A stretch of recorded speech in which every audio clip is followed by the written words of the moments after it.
Welcome back to, I think, our second little episode in Scripture Saturday. A quick gallop through the structure, the shape, the books, the parts, the types of literature in the wonderful book that we call the Bible, the 73 books from the Old and the New Testament. Remember last week I talked about the five books, the first five books of the Bible being called the Pentateuch. They were those initial books.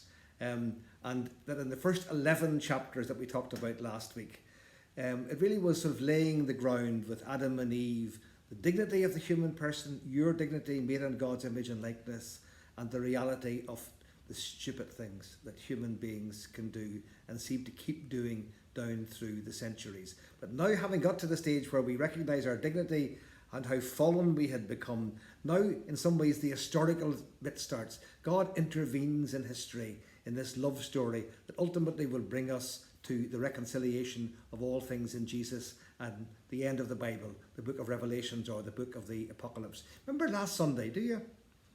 That Jesus talked about the two great commandments. They hang, the law and the prophets hang on these two commandments, the law and the prophets. And in many ways, the Pentateuch, there's the word there, the Pentateuch, the first five books, or what the Jewish people call the Torah, the law, is of course much more than law. It's God revealing his love and his law in the course of history. And that story begins with the 12th chapter of the book of Genesis. Remember, there's the five books of the Torah: Genesis, Exodus, Leviticus, Numbers, and Deuteronomy. And the bulk of the storytelling is in Genesis and Exodus, and a lot of the laws are in Leviticus, Numbers, and Deuteronomy. The love story begins with the founding fathers of God's people. That starts off about 1850 years before Jesus with Abraham, called to leave modern Iraq as an older man with his family and go to a promised land, wherever that was. Promised land, promised a son and many descendants. And then we have, after the story of Abraham and the birth of Isaac, who was unexpected because his father and mother were old, and then God asking Abraham to sacrifice his son Isaac. Then there were the sons of Isaac, Jacob and Esau, Jacob the preferred one. Jacob had 12 sons, and for various reasons they all end up with their children and families in Egypt. First of all, Joseph sold by his brothers into slavery, and then the rest coming down looking for food for the time of famine. Joseph and his amazing Technicolor Dreamcoat tries to tell that story in modern terms.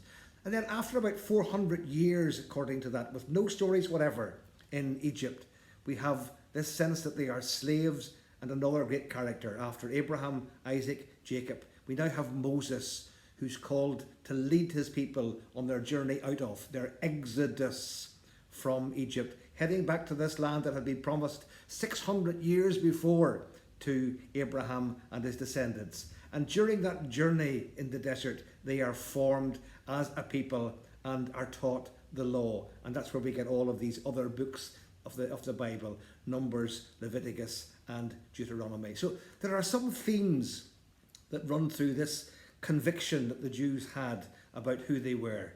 First of all, God has a name. What is your name, says Moses to God on Mount Horeb in the burning bush.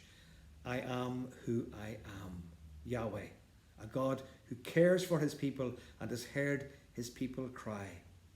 I am a God of compassion. Secondly, the whole story is based on the assumption that God has a plan and that even human stupidity cannot destroy it. Even when Joseph's brothers sell him as a slave into Egypt because they're jealous of him, God uses their stupidity and their greed and their violence to make the story work.